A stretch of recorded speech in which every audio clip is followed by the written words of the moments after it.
வணக்கம் நண்பர்களே, இது VDL Vlogs வீக்கெண்ட் ஸ்டோரிஸ். நாம போன வீக்கெண்ட்ல சுஜாதா எழுதிய அனிதா இளம் மனைவி பாகம் 6 பார்த்தோம். கணேஷ் சாத்ராவில் இருக்கிற வீட்டுக்கு போறான். அந்த வீட்டோட ஜன்னலை கடக்கும் போது எட்டி பார்க்கறான்.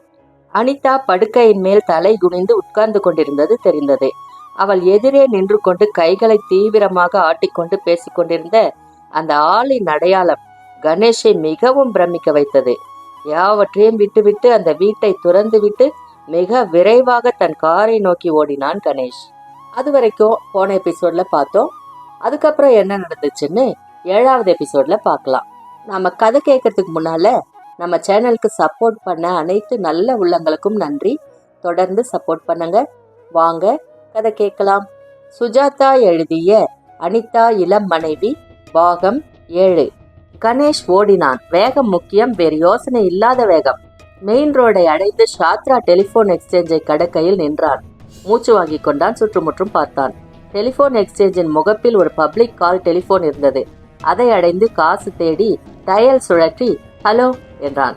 சற்று நேரம் தான் சரியான முட்டாள், இதை எப்பொழுதோ சுலபமாக தெரிந்து கொண்டிருக்கலாம். ராஜேஷ் ஸ்பீக்கிங்.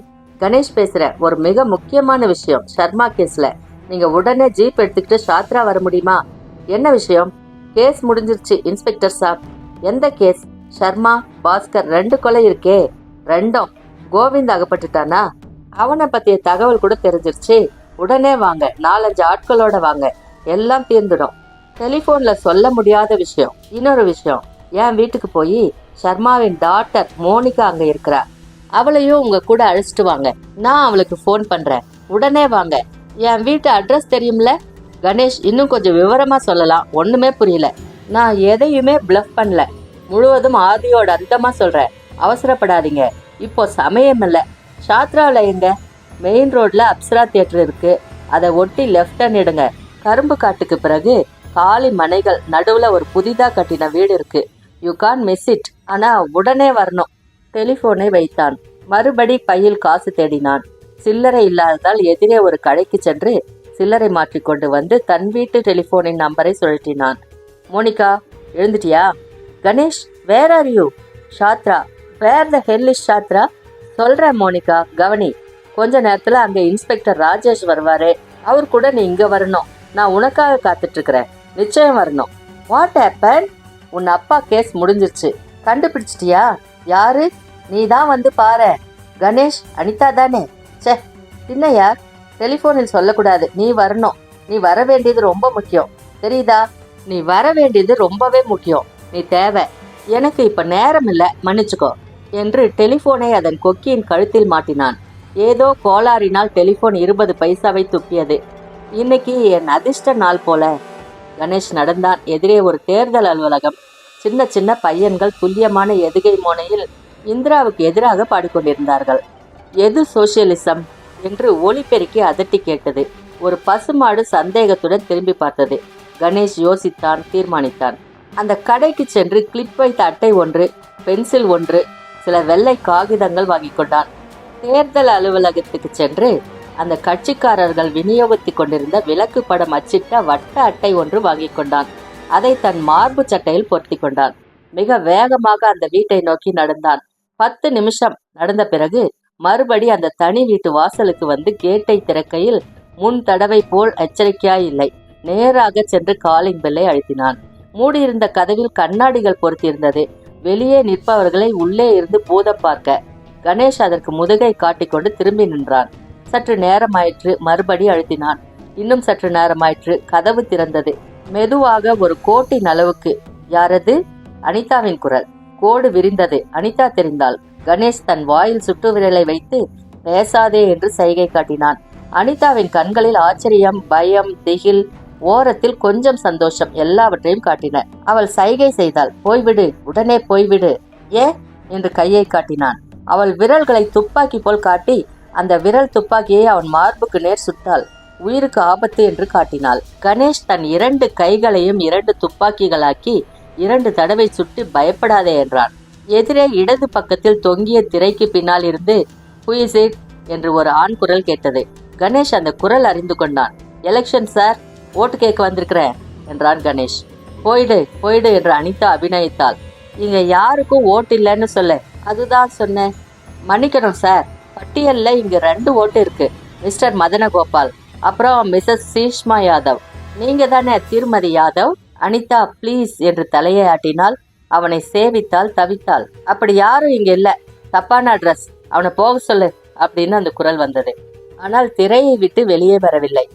இல்ல சார், அட்ரஸ் சரியா தான் வந்திருக்கிறேன். சார் கொஞ்சம் வரீங்களா? அனிதா அவனை போக சொல். மாட்டேன்றான். கழுத்தை பிடிச்சு தள்ளுவோன்னு சொல்லு. அப்படி சொல்லாதீங்க, நான் ஓட் கேட்க வந்தேன், அவ்வளவுதான். நான் உள்ள வரலாமா? வரக்கூடாது என்றது திரை. வரேன்.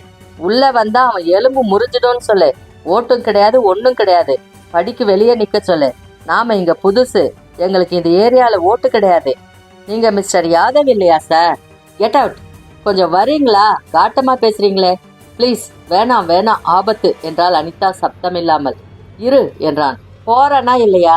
இல்ல sir, I will teach him a lesson. திரை சலசலத்தது. அந்த ஆசாமி தெரிந்தார். மெல்லிய உதடுகள், அடர்த்தியான புருவங்கள், பெரிய நெற்றி, சில தினங்களாக ஷேவ் செய்யாத முகம், கண்களில் குரூரம். Please to meet you sir.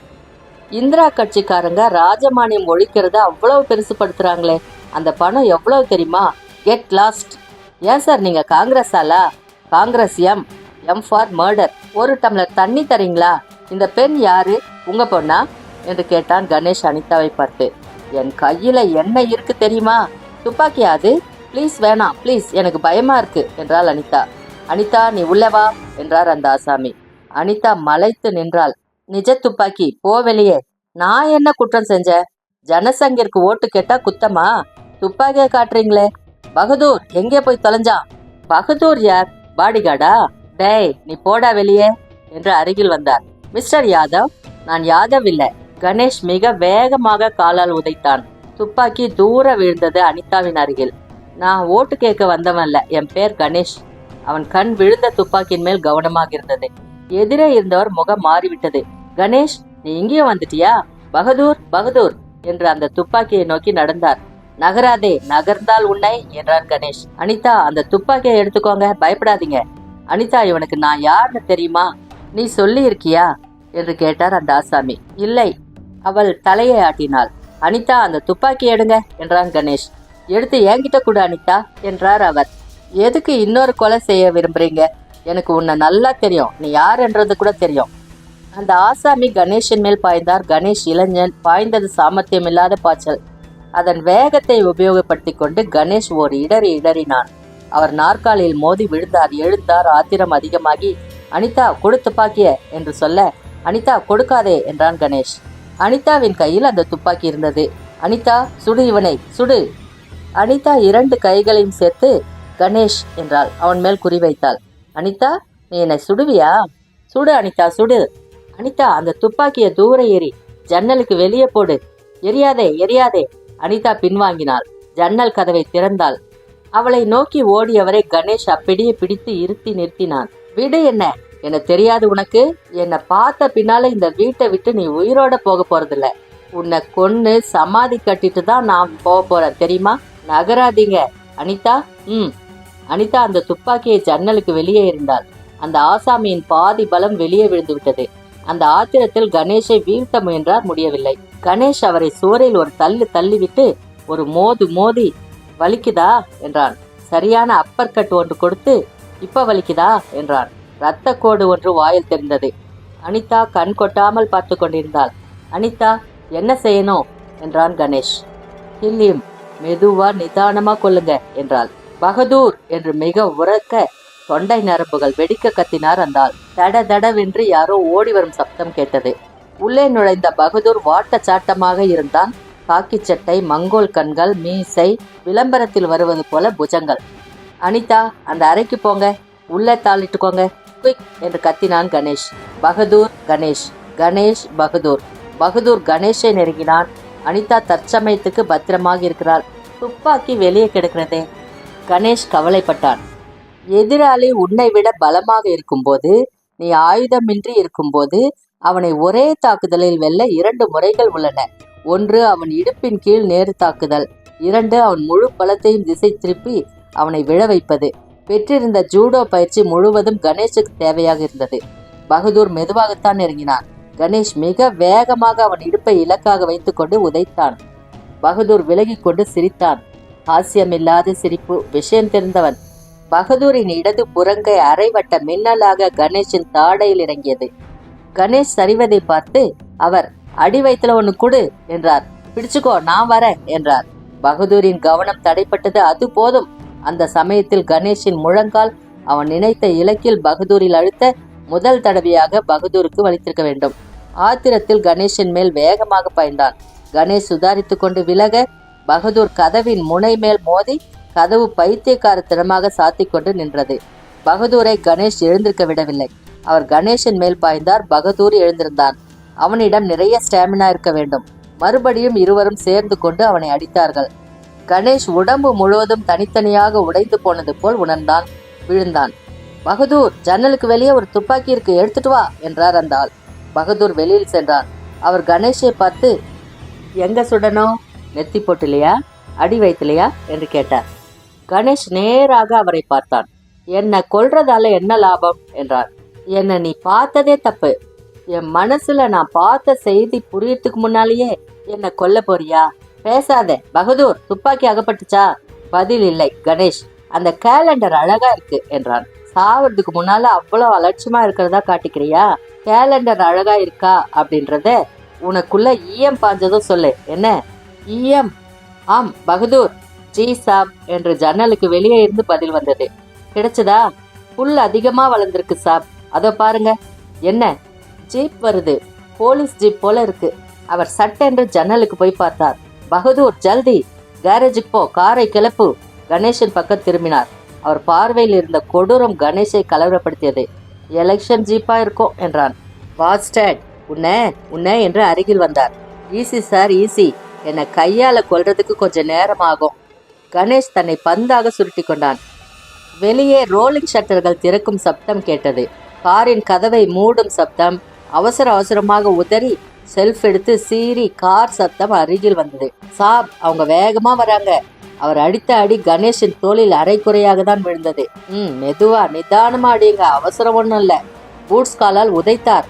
அதை பிடித்து கொண்டான். காரின் ஹார்ன் கேட்டது. சாப் காலை உதறினார். மறுபடி ஜன்னல் வரை சென்று எட்டி பார்த்துவிட்டு, டேய், உன்னை நான் மறக்க மாட்டேன். உன்னை நான் கொல்ற வரை மறக்க போறதில்ல என்றார். சார், என்ன அவசரம்? ஓடினார். ஒரு காலில் பூட்ஸ் இல்லாமல் ஓடினார். கணேஷ் பிரயத்தனப்பட்டு நொண்டி வந்து ஜன்னல் வழியாக எட்டி பார்த்தான். மண் ரோடில் புழுதியை கிளப்பி கொண்டு ஒரு ஜீப் வந்து கொண்டிருக்க, ஒரு கருப்பு அம்பாஸ்டர் அதிவேகமாக வீட்டை விட்டு கிளம்பி சரியாக செப்பனிடப்படாத குறுக்கு பாதையில் அந்த ஜீப்பை எதிர்கொள்ள விருப்பம் இல்லாமல் ஒரு விரியும் கோணத்தில் விலகி சென்றது. ஜீப் நின்றது. யோசித்தது. துரத்துங்க அத என்று கணேஷ் கத்தினான். ஆனால் அது கேட்டிருக்காது. அந்த கார் புழுதி படலத்தின் உடை ஸ்டண்ட் படத்தில் போல் குதித்து குதித்து மெயின் ரோடை நோக்கி செல்ல, தயங்கின ஜீப் கணேஷை நோக்கி வந்தது. கணேஷ் சே என்று அழுத்து கொண்டான். மெயின் ரோட்டை அடைந்த அம்பாஸ்டர் வடக்கு புறமாக செல்வதை பார்த்தான். ஜீப் வீட்டு வாசலில் வந்து நின்றது. அதிலிருந்து மோனிகா குதித்து இறங்கினாள். சுற்றுமுற்றும் பார்த்தாள். இங்க இருக்கிற என்றான் கணேஷ். அவனை பார்த்து சிரித்தாள். இன்ஸ்பெக்டர் ராஜேஷும் 2-3 கான்ஸ்டபிள்களும் இறங்கினார்கள். சீக்கிரம் வாங்க என்று கத்தினான் கணேஷ். மோனிகா உள்ளே நுழைந்து, மை காட், என்ன ஆச்சு கணேஷ்? ஏன் இவ்வளவு ரத்தம் என்றாள். சண்டை. அவங்க என்னை அடிச்சுட்டு ஓடிட்டாங்க. ராஜேஷ், குயிக், அந்த அம்பாஸ்டரை தொடர்ந்து போங்க. அதுல யார் இருக்காங்க? குற்றவாளி. யார்? சொல்றேன். இன்னொரு ஜீப் கூட வந்துட்டு இருக்கு. நேரம் தாழ்த்தாதீங்க, உடனே அதை தொடர்ந்து போங்க. வடக்கு பக்கம் மெயின் ரோட்ல போச்சு. ராஜேஷ் உடனே வெளியே ஓடுறாரு. அனிதா எங்க என்றாள் மோனிகா. அந்த அறைக்குள்ள உள்ள தாள் போட்டுக்கிட்டு இருக்கா. ஜீப் புறப்படும் சப்தம் கேட்டது. ராஜேஷ் உள்ளே வந்தார். நீங்க போகலையா என்றான் கணேஷ். இன்னொரு ஜீப் வருது, அதுல நாம எல்லாரும் போகலாம். அதுல ரேடியோ இருக்கு. கண்ட்ரோல் ரூமுக்கு சொல்லி செய்தி அனுப்பலாம். மீரட்டுக்கு போகலாம், பிடிச்சிடலாம். கார் நம்பர் என்ன? கணேஷ் கதவை தட்டினான். அனிதா. பதில் கேட்டதா என்ன? அனிதா, நான் கணேஷ். அவங்க போயிட்டாங்க. நானு, இன்ஸ்பெக்டர் ராஜேஷ், மோனிகா 3 பேரும் தான் இருக்கிறோம். கதவை திறங்க. மெலிதாக குரல் கேட்டது. இன்ஸ்பெக்டர் எதுக்கு? என்னை கைது செய்யவா? இல்ல என்றான் கணேஷ். என்ன இது புரியலையே என்றான் இன்ஸ்பெக்டர். போகும்போது சொல்றேன். அனிதா, உங்களுக்கு ஒன்னும் நேராது. நான் உத்தரவாதம். நான் லாயர். கணேஷ், என்னை காப்பாத்துவீங்களா? கடைசி வரையில் அனிதா. கதவு திறந்தது. அனிதா நின்றாள். பொரியை திறந்ததும் எலியின் கண்கள் போல் பயம். இல்லை முயல், இல்லை மான், இல்லை யோசிக்க நேரமில்லை. அனிதா என்றாள் மோனிகா. மோனி, உனக்கு தெரியுமா? தெரியாது அனிதா. என்ன? நான் எல்லாத்தையும் சொல்லிக்கிறேன். அனிதா, நீங்கள் கொஞ்சம் பேசாமல் இருங்க. இன்ஸ்பெக்டர் ராஜேஷ், அனிதாவின் ஸ்டேட்மெண்ட்டை நீங்கள் அப்புறம் எழுதிக்கலாம். எனக்கு ஒன்றும் புரியல கணேஷ். சொல்கிறேன் இன்ஸ்பெக்டர். இப்போ மிக முக்கியம் அந்த காரை பிடிக்கிறது தான். பிடிச்சிடலாம். மற்றொரு ஜீப் வெளியே வந்து ஹார்ன் அடித்தது. லெட்ஸ் கோ என்று கத்தினான் கணேஷ். அனிதா, மோனிகா, நீங்களும் வரணும் என்று வெளியே ஓடினான். அவர்கள் அவனை தொடர்ந்தார்கள். வெல்கம் டு மீரட் என்றது போர்டு. அங்கிருந்து சற்று தூரத்தில் குறுக்கே சாலையை தடுப்பதற்காக நீண்ட கருப்பு மஞ்சள் அடித்த கம்பம் ஏற்றம் போல ஒரு முனையில் பாறாங்கல் கணத்தில் உயர்ந்து நின்று கொண்டிருந்தது. பக்கத்தில் ஒரு தற்காலிக கொட்டகையில் ஒரு மேஜை, ஒரு நாற்காலி, ஒரு பெஞ்ச், அதன் மேல் கவிழ்த்த ஒரு கிளாஸ், 2 சோம்பேறிகள். ஆக்டராய் சுங்கவரி வசூலுக்காக ஒரு இடம் இருந்தது. சில லாரிகள் நின்று கொண்டிருந்தன. சில சர்தார்ஜிகள் எதிரே டீ கடையில் பெரிய கிளாஸ்களை டீ உறிஞ்சு கொண்டிருந்தார்கள். நாற்காலியில் உட்கார்ந்திருந்த அவன் மறுபடி தப்பாக கூட்டிக் கொண்டிருந்தான். அப்போது ஒரு உள்ளூர் போலீஸ் ஜீப் வந்து நின்றது. அதில் இருந்து இறங்கிய இருவர் அவசரமாக சென்று அந்த கூட்டல் ஆசாமியுடன் பேச, அந்த சோம்பேறிகளில் ஒருவன் எழுந்து வந்து அந்த கம்பத்தை கீழே தாழ்த்தினான். மற்றொருவன் சற்று தூரம் சென்று சிவப்பு கொடியுடன் ஒரு எச்சரிக்கை பலகையை வைத்தான். கான்ஸ்டபிள் சிகரெட் பற்ற வைத்துக் கொண்டார். அம்பாஸ்டர், கருப்பு, DLK 1836 அல்லது 1386. மற்றவர்களை விட்டுடலாம் இல்லையா, அவ்வளவுதானே என்றார் மற்றவரிடம். மற்றவர் தலை அசைத்து நெருப்பு கேட்டார்.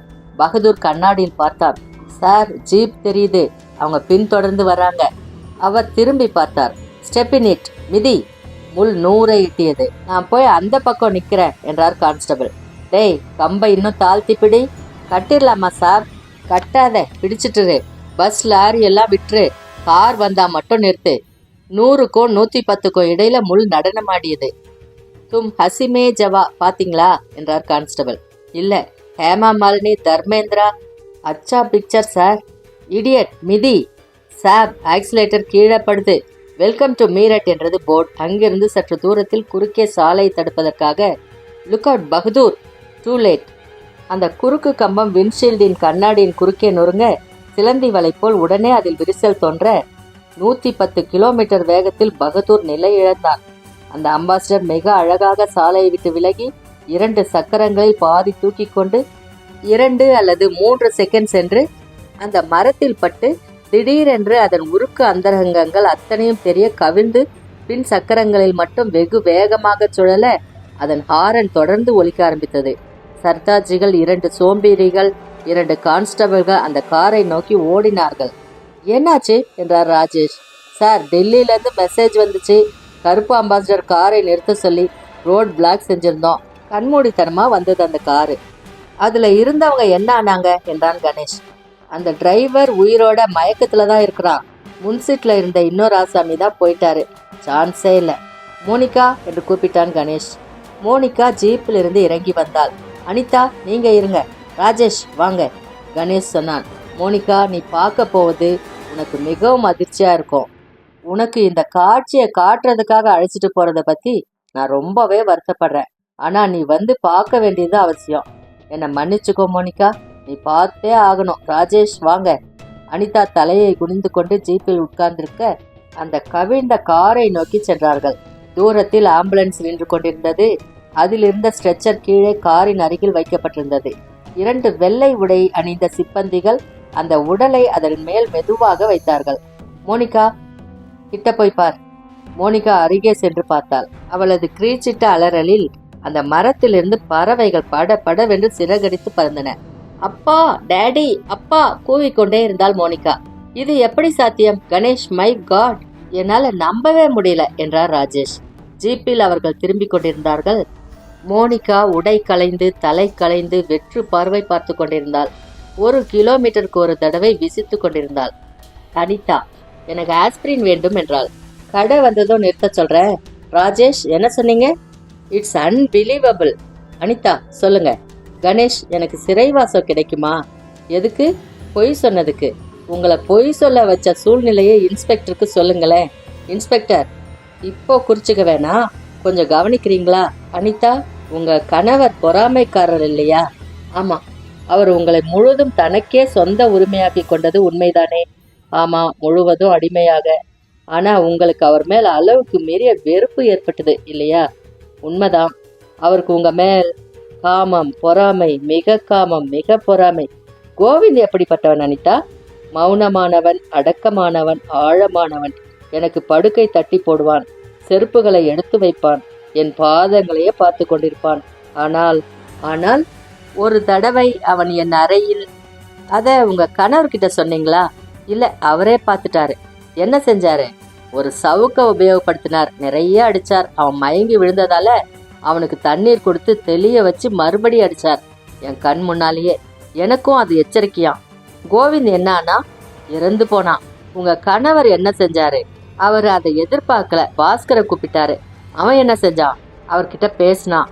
அவருடைய ஷர்ட்டை கேட்டான், ஷூவை கேட்டான், பர்ஸை கேட்டான், அடையாள கார்டு கேட்டான், சின்ன காரின் சாவியை கேட்டான். கோவிந்த தெரன்னு தரையோட இழுத்துக்கிட்டு போனான். உங்க கணவர் அப்புறம் உங்ககிட்ட என்ன சொன்னார்? கோவிந்தோட உடல் ரிச் ரோட் பக்கத்துல கண்டுபிடிக்கப்படும், போலீஸ் உன்னை கூப்பிடுவாங்க, உடலை அடையாளம் காட்ட சொல்வாங்க, அது என்னோட உடல் தான் அப்படின்னு நீ அடையாளம் காட்டணும் அப்படின்னு சொன்னாரு. இறந்தது ஷர்மா, காணாம போனது கோவிந்த் அப்படின்னு போலீஸ்ல நினைக்கணுமா? நீங்க ஏன் அதுக்கு சம்மதிச்சீங்க? வேணும்னு தான் என்னை வருஷ கணக்குல கொடுமைப்படுத்தினாரு. அவரை நான் ஆள்றதுக்கு ஒரு சந்தர்ப்பம் கிடைச்சிருந்தது. எத்தனை நாள் என்னை பூட்டி வச்சிருந்தாரு? அவரை நான் ஆள சூரிய வெளிச்சம் தெரியாம தலைமறைவா அடைத்து வைக்க, அவர் உயிர் என் உதடுகள்ல ஊசலாட எனக்கு ஒரு சந்தர்ப்பம் கிடைச்சது. சரி, பாஸ்கர் எப்படிப்பட்டவன்? சந்தர்ப்பவாதி. கோவிந்தின் உடலை நான் என் கணவர் அப்படின்னு அடையாளம் காட்டின உடனே மற்ற எல்லா விஷயங்களும் அவன் தான் பார்த்துக்கிட்டான். போஸ்ட்மார்ட்டம் முடிஞ்ச உடனே அவசரமா எரிச்சலை ஏற்பாடு செஞ்சான். மோனிகாவுக்கு கூட அவரோட தந்தை இறந்த செய்தி தாமதமா அனுப்பப்பட்டதல்லவா? ஆமா, போலீஸ்ல கோவிந்தோட போட்டோ வேணும்னு கேட்டப்போ இல்லைன்னு சொன்னீங்க இல்லையா? ஆமா, அதுக்கெல்லாம் காரணம் இறந்தவர் ஷர்மா இல்ல அப்படின்றத யாரும் கண்டுபிடிச்சிடக்கூடாது அப்படின்றது தானே? ஆமா, ஷர்மா எங்க இருந்தாரு? அவசரமா ஷாத்ராவில் வாங்கப்பட்ட ஒரு தனி வீட்டுல போய் தலைமறைவா இருந்தாரு. அதுக்கப்புறம் ஷாத்ரா வீட்டை விட்டு வெளியவே வரலையா? ஒரு தடவை வெளியே வந்தார். எதுக்கு? பாஸ்கரை கொல்றதுக்கு என்றாள் அனிதா. ஜீப்புக்குள் நிசப்தம் ஆண்டது. பாஸ்கர் ஏன் கொல்லப்பட்டான்? பாஸ்கர் துணிச்சல் அடைஞ்சிட்டான். ஷர்மாவோட உயிர் அவன் கையில இருந்ததால துணிச்சல். அவரை பிளாக்மெயில் செஞ்சான், நிறைய பணம் கேட்டான். என்கிட்டயும் கொஞ்சம் தைரியம் ஆயிட்டான், வாலாட்டினான். சொன்னேன்ல, பாஸ்கரை கொன்னது ஷர்மா தான். பாஸ்கருக்கு ஒண்ணுமே தெரியல. அவன் விரிச்ச வலைய அவனையே வீழ்த்தோம் அப்படின்றது சுட்டு தீர்த்துட்டாரு. அப்புறம் அன்னைக்கு ராத்திரி தான் உங்களோட டெலிஃபோன் வந்துச்சு. நான் தப்பிக்க நினைக்கிறதுக்குள்ள அவர் வீட்டுக்கே வந்துட்டாரு. என்ன துப்பாக்கி முனையில இழுத்துட்டு போனாரு ஷாத்ரா வீட்டுக்கு. அங்க அவர் கூடயே வச்சுக்கிட்டாரு. 3 நாள் கணேஷ், 3 நாள் நான் அனுபவிச்ச வேதனை. ஷர்மா இந்த கார் விபத்துல இத்தனை சீக்கிரம் இறந்திருக்க கூடாது. மோனிகா, நான் அழகா இருந்தது போதும், செல்வத்துல இருந்தது போதும், அது தந்த அற்ப சுகங்கள் கூட போதும். இப்படி துப்பாக்கி முனையில உடை உரியப்பட்டது போதும். மோனிகா, நீயே உன் அப்பாவோட செல்வத்தோட அந்த ராட்சசன் கட்டின தங்க மாளிகையில வாழு. எனக்கு ஒருத்தரும் இல்லை, எனக்கு ஒருத்தரும் இல்லை. அனிதா, நான் இருக்கிறேன் என்றான் கணேஷ். கணேஷ் என்றாள் மோனிகா. இந்த கதை முடியறதுக்கு முன்னால அவன் பெயர் ஆனந்த், அவள் பெயர் ராதிகா. அவன் அவளை அழைத்து செல்கிறான். சிமெண்ட் கான்கிரீட்டினால் கட்டப்பட்ட ஓவர் சைஸ் சுவர், அதன் பின் தேங்கிய தண்ணீர், ஒரு செயற்கை நீரோடை. ஆனந்த், நாம ஏன் பயப்பட்டு இனிமே தனி இடத்தை நாடணும்? நமக்கு தான் கல்யாணம் ஆயிடுச்சே. பேபி, உனக்கு தெரியாது, இதுல ஒரு த்ரில் இருக்கு என்றான் ஆனந்த். முற்றும். Story review. இது ஆக்சுவலி ரொம்ப பழைய புக்கு. அவரோட கதையில கணேஷ் வசந்த் கேரக்டர்ஸ் ரொம்ப நல்லா இருக்கும். இந்த கதையில கணேஷ ஒரு சாதாரண ஆளா காட்டியிருக்கிறாரு, ஒரு ஜீனியஸ் மாதிரி காட்டாம. கதையை பொறுத்த வரைக்கும் கடைசி வரைக்கும் சஸ்பென்ஸு த்ரில்லா கொண்டு போனது ரொம்பவே இன்ட்ரெஸ்டா கொண்டு போனாரு. கதையும் நம்புற மாதிரி தான் இருந்துச்சு. படிக்கும்போது ரொம்ப இன்ட்ரெஸ்டா இருந்துச்சு. விமன் கேரக்டர்ஸ் எல்லாம் ரொம்ப ஸ்டாண்டர்டாவே இருந்துச்சு.